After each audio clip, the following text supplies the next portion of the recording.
Kabar bahagia datang dari aktor Marcel Chandrawinata. Kembaran dari Misha Chandrawinata ini sebentar lagi akan menjadi seorang ayah.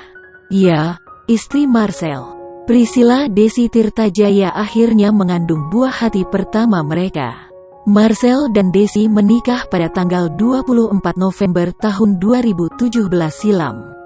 Pada bulan November tahun 2021 lalu, mereka merayakan hari jadi keempat pernikahan mereka.